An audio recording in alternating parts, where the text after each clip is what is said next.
Hey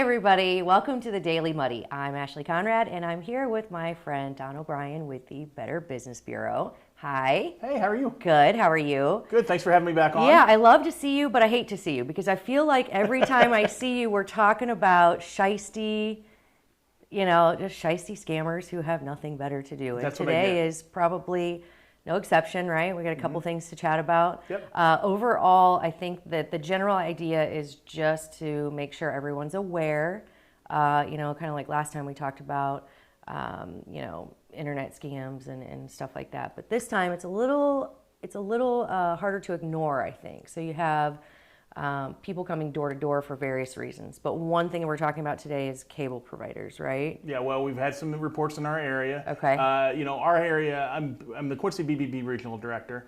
I also act as an investigator for our entire St. Louis region for BBB, and that's like 130 counties. So usually when we hear about scams, it's usually St. Louis, Springfield. Those are the two places. Springfield, Missouri is part of our area. Okay. So we usually hear about those places. But here's one we first heard of about in Hannibal. A woman from Hannibal called our office and said, hey, I'm a senior citizen. Someone reached out to me and said they could give me a discount on my cable and new equipment. So she's like, well, okay, I'll listen to that because, as you said, everything is going up. Prices are expensive. Everything's going through the roof. So she listened to that and listened to the first person spiel. And all of a sudden she got transferred to the manager. And the manager all of a sudden wanted to have her social security number. And, red flag. And this woman already knew it was kind of scammy. Right. But then when she threw that, when the manager asked her for her social security number, that's when she cut off the call. Right. And what she did is she reached out to her cable company and said, hey, I just got this call. Is this legitimate? And they said, no, it was not. So she was our first report about this back in March of this year. And since then, we've got several reports from the Metro East, St. Louis County, all the way in Southwest Missouri. So that scam is going around. If you get an offer from your cable company, make sure it's actually coming from your cable company. Sure. Because if this woman would have went into their trap and said, oh, that's great, I want to do that, she would have given up to her information, and then they would have asked her to pay some upfront fee, said, hey, it's going to cost a handling fee, and they would have asked for that in some type of electronic payment form. Right. And had her social security number. Correct. So sky's the limit there. Correct. Yeah. So she would have lost money. Not a lot. They're not dinging people for very much. It's like $75, $100. Yeah. But you lose that money, and then, of course, yes, your personal information has been compromised. Yeah. So if you do get a just out of the blue call or text about your cable being able to be reduced, really look into that before you make any action. Sure. So what she did right was she realized that, this company shouldn't be asking for this because most of the time, especially over the phone, legitimate companies will not request your social security number, right? No, exactly. And she said that I've been with you for 30 years. Yeah. If you needed my social security number, you should have it. You'd already had it. Right. Yes. So she was very smart. Yeah. And then verifying with her actual company, which is another good thing.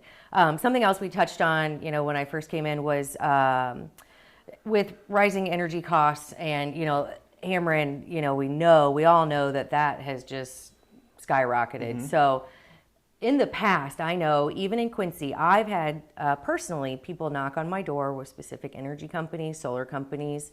I'm not saying that they're all scammers, but they talk a very good game.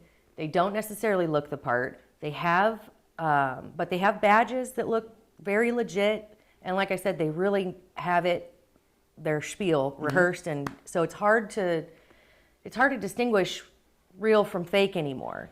So I guess what would be something to safeguard, or one piece of advice to safeguard anybody, even me, who could open this door and be like, oh yeah, this sounds great, I want to reduce my energy bill by X amount of money. So the first thing you need to know, any door-to-door salesperson that comes to your door, you don't have to answer that door. You don't have to let him or her into your residence. Sure. You don't even have to answer the door. But if you want to do that and answer the door, and you want to listen to their spiel, and then you want to get as much information from them as you can about who they are. The first thing, if you're in the city of Quincy requires solicitor's permits. So that business has to register with City Hall. They have to pay a fee. They have to tell them what days they're going to be operating inside the city. Okay. So that way, if somebody comes to your door, you can call the city and say, hey, I just had somebody come to my office, come to my door. Who is this? And again, yeah, you're saying they were very credentialed. Yeah. They're going to have very slick credentials. Sure. If it is something that you're going to entertain, possibly going to business with, you want to get as much information you can out of them. You want to get names, you want to get the business name, address, website, as much information as you can, almost information overkill, so that way you can research the company. Right. What you do not want to do is just say, oh yeah, that sounds like a great deal, where do I sign? Yeah, come in and sit down at the table. Let me sign away now. Right. And that's what they want you to do. Yeah. They're very good at what they do. These really are. salespeople are very slick talking. They know how to curry favor into folks. So, you have to be on your defensive. And the last thing you want to do is to sign something before you've even looked into that business to see exactly what they're all about. Right, right. Are they required to carry this permit around, or are you just... In Quincy, they certainly are. are. Hannibal's also the same way. Okay. Hannibal also has a solicitor's permit. So you can ask to see the City of Quincy solicitor's permit? Is that what it's called? They should have it on them, yeah. They Okay. should have a copy of that, depending on the number of salespeople they have out. Okay. Now, if you do get somebody who comes to your door and you start asking for their credentials, and they kind of scurry away and say, oh, that's fine, or, they just kind of Never mind. turn and run tail the other way. You probably want to call the non-emergency number for whatever your law enforcement is, whether that's, if you're in Adams County, you'd want to call Adams County. If you're in Quincy, you'd want to call Quincy. Right. Against the non-emergency, and just let them know. I've done that in the past, where solicitors have been working without a permit. And that isn't for the kid selling something for his baseball team, or the girl selling Girl Scout. These are folks who are trying to... Right. Well, I think you can kind of tell when someone comes to your door. I mean, Quincy's, I don't want to say small, but it's relatively, tight-knit. Yep. So when you see someone that you don't really, they don't look familiar, they don't look like, they don't play the part. They talk a good game, but they don't look the part. Yep. That's number one for me. Mm-hmm. And then, of course, like you said, the permit, ask for that. Okay, one more thing. The guys who are going around, I think they're from, foreign country. They look like they might be college students. They're selling books, I believe, and they're probably other things. Normally, they're on bikes. Yep. I don't want to say that they're scammers, but again, just another thing, because, like my husband and I, we've been out in the garage and, chatted with the guy for longer than we probably should have.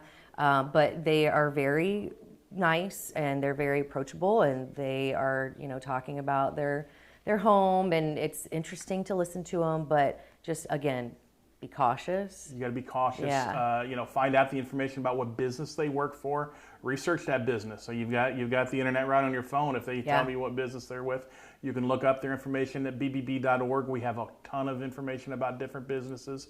And unfortunately, the situation you talk about, we do find that some of those magazine or book sales folks aren't above the board. Right. Now there are some that are, and that's why it pays you to do your research. Right. And, the one thing, whether it's a young kid trying to sell books or magazines, or somebody trying to sell you some type of energy service, they're going to give you a story that's going to pull at your heartstrings, and they're going to try to win you over. So you kind of have to steel yourself against that. Right. I mean, we all want to be good people, and I think the overwhelming majority of us are good folks, but don't fall prey to the sad story, because that's exactly what they want you to do. They want you to fall into their sad story.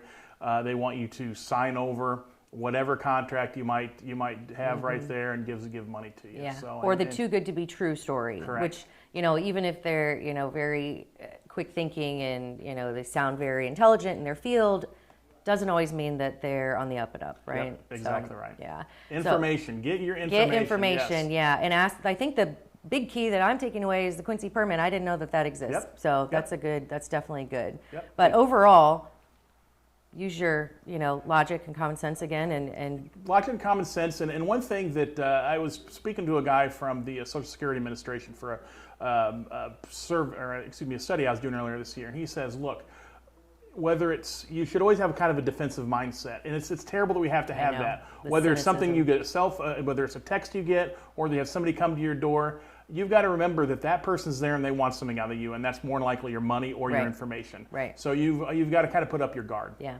absolutely. Yep. Well, again, like I said, I like to see you, but I hate talking about this. I wish this didn't even exist, but it does. It gives me a job, so I'll take it. Well, there you go. Well, I'm glad you're here to give us some info and help keep us a little safer. So thanks for having me. I appreciate it. Thanks. Coming up next, Bob gets us ready for the Adams County Fair with Melissa Shriver-Hackamack.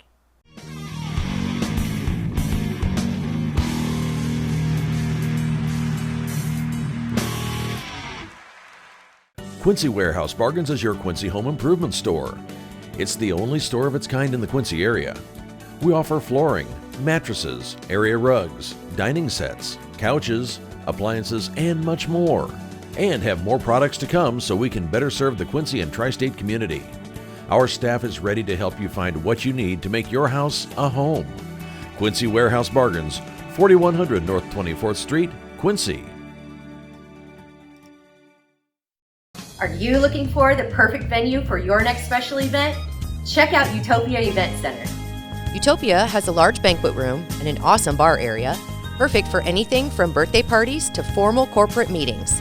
It also offers a photo booth, stage for a DJ or a live band, and a fully stocked bar, all for only $300. Check us out at utopiaeventcenter.com or call Barn at 217-430-6559 for more information.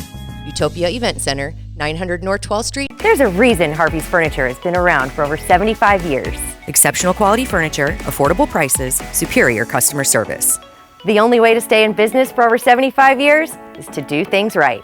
Harvey's Furniture. Our home, your home. Instant Replay is your local sports bar. With 18 big screen TVs, we have all the sports packages from college games to pro games. We offer daily drink specials, and come check out the Bullpen, our newly renovated beer garden. Instant Replay, 2739 Chestnut in Quincy. Welcome to the Abbey, a Quincy tradition. With 6 big screens, a new larger kitchen, and now more seating capacity, the Abbey is the place to be before, during, and after the big game. Come enjoy fan favorite appetizers, steaks, burgers, and a variety of daily food and drink specials. Can't join us? Carryout is available too. Now with a convenient drive-up window to better serve you. 1736 Spring in Quincy. Opens at 3 p.m. Tuesday through Sunday. Come join all your friends at the Abbey, a Quincy tradition.